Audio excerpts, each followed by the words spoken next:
மனிதர்களை தேவன் மீட்டெடுக்க விரும்புகிறார். நல்ல கவனிங்க, இன்னைக்கு உலகம் முழுவதும் எங்கு பார்த்தாலும் பாவங்களால் நிறைந்திருக்கிறது. சிலர் புகையிலைக்கு தன்னை அடிமையாக்கிக் கொண்டு, சிலர் மதுபானத்திற்கு தன்னை அடிமையாக்கிக் கொண்டு, நான் ஒரு வாலிபரிடத்தில் இப்படியாக கேட்டேன், வாலிபனே, உன்னுடைய வாழ்க்கையில் நீ எப்படி இதை பழகிக் கொண்டாய்? அந்த வாலிபர் என்னிடத்தில் சொன்ன ஒரு வார்த்தை, என்னுடைய நண்பர்களிடத்தில் நான் சேர்ந்த பொழுது அவர்கள் வேடிக்கையாக எனக்கு இதை பருக கொடுத்தார்கள்.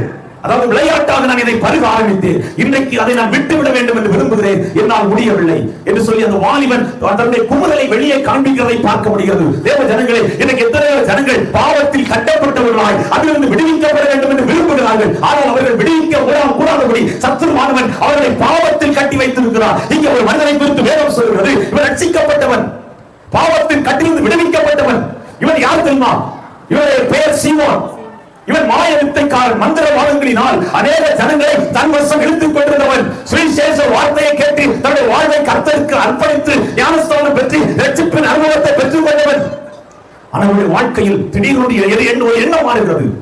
அப்படி சொல்றான், தேவனுடைய வரங்களை பணத்தினால் பெற்றுக்கொள்ள வேண்டும் என்று விரும்பி அவன் சொல்கிறான், நான் இந்த பணத்தை கொடுத்து உன்னிடத்தில் இந்த வரத்தை பெற்றுக்கொள்ள வேண்டும் என்று விரும்புகிறேன். நான் யார் மேல் கை வைக்கிறனோ அவர்கள் பரிசுத்த ஆவியினால் நிரப்பப்பட வேண்டும் என்று சொல்லுவது. அங்கே சீமோன் பேதுரு இப்படியாக சொல்லுகிறார், ஆகையால் நீ கசப்பான பிச்சிலும் பாவ கட்டிலும் அகப்பட்டிருக்கிறதாக காண்கிறேன் என்றான். நல்ல கவனிங்க, அதற்கு சீமோன் என்ன சொன்னான் பாருங்க, 24வது வசனம், நீங்கள் சொன்ன காரியங்களில் ஒன்றும் எனக்கு நேரிடாதபடிக்கு எனக்காக கர்த்தரிடத்தில் வேண்டிக் கொண்டால் மட்டுமே நம்முடைய பாவத்தின் கட்டுகள் அவிழ்க்கப்படும். அல்லேலூயா. நீ தேடி போகிற தெய்வம் உன்னை ஒரு நாள் ரட்சிப்பதில்லை, உன் கட்டுகளை அவிழ்ப்பதில்லை, பாவத்தில் உன்னை விடுவிப்பதில்லை. ஒரு பிரபலமான ஊழியக்காரருக்கு தினமும் சமையல் பண்ணுகிற ஒரு மனிதர் தினமும் கடந்து சொல்லுவார். அவரிடத்தில் ஒரு தவறான ஒரு பழக்கம், வெற்றிலை போடுகிற அனுபவங்கள். இந்த ஊழியக்காரர் இடத்தில் சொல்லி பார்த்தார். அவர் தேவனை அறியாத ஒரு மனிதன். அவர் சொன்னாரா, நான் நினைச்சேன், ஆனால் இந்த பழக்கத்தை நான் விட்டு விடுவேன், இந்த பாவ பழக்கத்தை விட்டு விடுவேன் என்று சொன்னாராம்.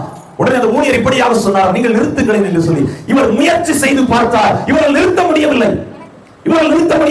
உடனே இவரிடத்தில் வந்து சொன்னாராம், ஐயா, நான் நிறுத்தி விடலாம் நினைக்கிறேன், என்னால் முடியவில்லை. நன்கு கவனியுங்கள் தேவ ஜனங்களே. அந்த மனிதன் தேவ மனிதனை பார்த்து இப்படியாக சொன்னார், ஐயா, நீங்கள் எனக்காக செபியுங்கள், கர்த்தர் என்னை விடுவிப்பார். அல்லேலூயா. அந்த நிமிடம் தானே அந்த மனிதன் பாவ பழக்கத்தில் இருந்து அந்த கட்டுகளில் அவன் விடுவிக்கப்பட்டான் என்று ஒரு சாட்சி சொல்லப்படுகிறது.